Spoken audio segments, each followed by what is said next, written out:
Who were the queens of England? Women did not hold significant political, ecclesiastical, or social influence during the early history of Europe. However, 8 of these queens have stood tall in the face of the 66 monarchs who have ruled England since the Norman Conquest and shown their allegiance to the nation. Matilda.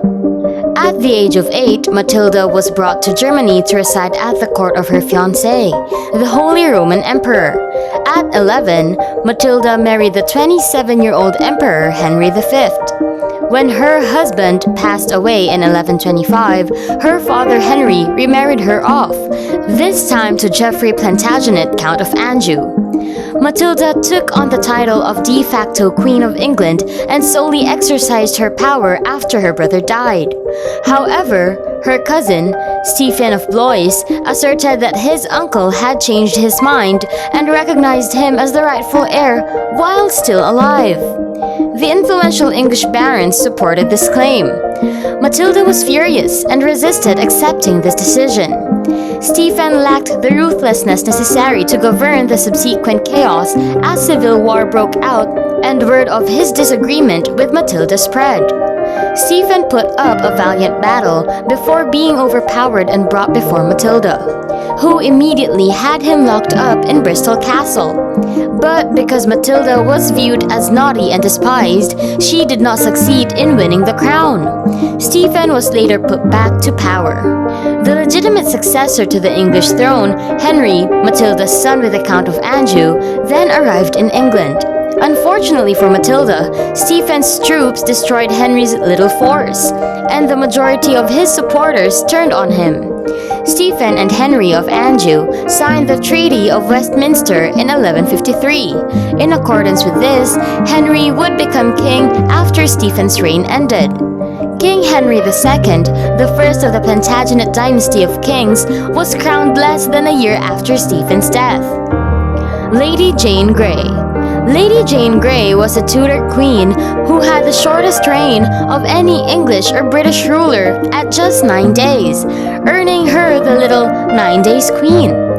Although she was originally 5th in line to the throne, she was declared queen following the passing of her cousin, the Protestant King Edward VI, son of Henry VIII, because she was a Protestant. The next in line to the throne was really Edward's half-sister Mary, Henry VIII's daughter with Catherine of Aragon, but she was unpopular since she was a fervent Catholic. Edward wished to keep England firmly Protestant, and he was aware that Mary would convert the country back to Catholicism. Mary devised a cunning plan to get Jane deposed from the kingdom when she was unmoved by his choice. She first set up Jane's marriage to humanist and ardent Protestant Guildford Dudley in May 1553. When King Edward VI passed away, Jane was crowned queen. But Mary had the two imprisoned for high treason because of Jane and her husband's father's participation in the Wyatt Rebellion, which was started to prevent Mary from marrying the Catholic Prince Philip of Spain. Jane and Dudley were both later tried and convicted of treason, and both were executed. Jane had the shortest ruling monarchy in Britain's history, and was also the country's youngest monarch at the time of her age at the age of 17. Mary I. Mary I of England was the first monarch to rule England independently after the imprisonment of Lady Jane. Yet to her critics, she has long been known merely as Bloody Mary. After being initially close to both of her parents, Mary's relationship with her father soured, as his desire for a male heir, his outright rejection of her mother, and his obsession with Anne Boleyn grew. When Henry prevented Mary from seeing her mother when she was 15, Mary's life underwent a significant change. Later, Henry left the Catholic Church in order to separate from Catherine and wed Anne. Elizabeth, the daughter of Henry and Anne, was named the new heir apparent after Mary was judged to be an illegitimate child and exiled from court. Mary was reinstated in the line of succession after successfully re-establishing a connection with her father and after Anne lost the king's favor due to miscarriage. Edward being first, her being second, and Elizabeth being third. Mary encountered hostility at Edward's court because of her religious convictions, even though she kept land holdings throughout her brother's reign. His health started to severely decline and disqualified Mary and Elizabeth from the succession on the grounds that they were born illegitimate. Mary demanded in a letter to the Privy Council that they accept her as queen, as required by her father's will, after learning of her brother's passing, but the council denied her claim. But Mary's enormous popularity ultimately forced Northumberland to surrender. The Privy Council turned against Jane Grey and proclaimed Mary as queen. Elizabeth I. She was the final Tudor emperor. She was the daughter of Henry VIII and Anne Boleyn, his second wife and the half-sister of the previous King Edward VI and Mary I. Elizabeth, unlike her sister Mary, was a Protestant who proclaimed upon becoming queen that she did not make windows into man's soul, and that her people could follow any religion they desired. Many things are recalled about her rule, also referred to as the Elizabethan Age. The Spanish Armada's defeat, the arts were in prominence, and also saw a number of gallant exploration journeys, particularly to the Americas, by Francis Drake, Walter Raleigh, and Humphrey Gilbert. These missions helped England get ready for a period of colonization and commerce growth, which Elizabeth herself recognized by founding the East India Company. The so-called Virgin Queen was portrayed as a selfless person who gave up her own happiness for the benefit of the country, to which she was essentially married. Mary II. She was a Stuart empress and the only ruler in English or British history to share sovereignty and equal authority with her husband and cousin, the avowedly Protestant Prince William of Orange, who was also her cousin. Mary was the daughter of James, Duke of York, who went on to be the future King James II, after the death of his older brother King Charles II, who died without issue. In order to put a stop to the Glorious Revolution of 1688, the time in which Mary's Catholic father, King James II, was overthrown, Parliament declared Mary and William to be joint sovereigns. Mary reigned from 1689 until her death from smallpox in 1694, at the age of 32. Anne, the last Stuart king or queen to rule England, was Queen Anne.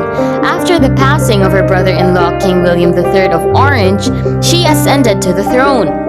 She was the sister of the previous Queen Mary II and the daughter of the former King James II. Anne never had strong health, and the many miscarriages from her pregnancies did not help. She had 17 pregnancies, but only William, who would have grown up to become the Duke of Gloucester, survived. He sadly passed away at the age of 11. According to all accounts, her spouse, Prince George of Denmark, was a slobbering drunk. Possibly because she lacked the charisma of Elizabeth I, Mary I, and Victoria, Queen Anne does not hold the same place in history as some other English monarchs. Yet, despite this, Queen Anne's reign was marked with tremendous deeds. Anne herself established Queen Anne's Bounty, a fund raised from the tithes that Henry VIII had confiscated for his personal use, which restored to the church an increase in the incomes of the poor clergy. The United Kingdom was also established under her watch. Britain rose to prominence as a military force, and the groundwork for the golden age of the 18th century was built. Victoria. The monarchy had been without an heir apparent for the previous 2 generations when Victoria, the daughter of the Duke and Duchess of Kent and the 4th son of King George III, was chosen as the future ruler. Queen Victoria is linked to the Great British era of industrial development, economic growth, and, particularly, empire. Direct political power shifted away from the ruler during Victoria's protracted reign. The social and economic makeup of the electorate was widened by a number of acts. A modern notion of the constitutional monarch, whose function was to maintain independence from political parties, also started to take shape. Elizabeth II. Another monarch who was not destined for the throne managed to have the longest reign of any British monarch in the history of the realm. She is the eldest child of the Duke and Duchess of York. But after her uncle, King Edward VII, abdicated in 1936, the Duke of York was crowned king, and his eldest daughter unexpectedly took the throne as the next in line. Princess Elizabeth was highly affected by her mother, who instilled in her a devout Christian faith, as well as a keen knowledge of the duties of royal life, despite the fact that she spent most of her childhood with nannies. In 1951, as her father's health deteriorated, Elizabeth filled in for him at several state events. Elizabeth became accustomed to her job as queen over the first 10 years of her reign, growing close to the Prime Minister Winston Churchill, surviving the Suez Crisis of 1956 and taking numerous official trips abroad. The Queen was incredibly well liked for almost the entirety of her lengthy reign and was credited with modernizing many parts of the monarchy in addition to her ceremonial duties. She was also noted for taking a genuine interest in political and governmental concerns and continued to do many of her formal tasks, made several public appearances, and spent a lot of time outdoors. A new Prime Minister, Liz Truss, was formally inaugurated by her 2 days before she passed away in 2022. If you find this video helpful, consider leaving a like and subscribing to our channel. This has been HTL World. See you in our next video.